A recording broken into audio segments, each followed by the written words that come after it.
Mudah-mudahan dengan kehadiran mahasiswa dan mahasiswa ini di lapangan nantinya akan bisa menambah pengetahuan kepada masyarakat kita.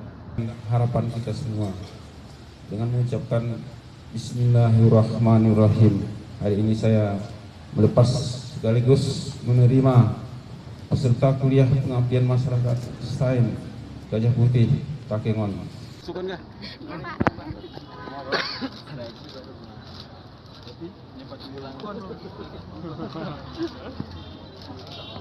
Kita agama begini.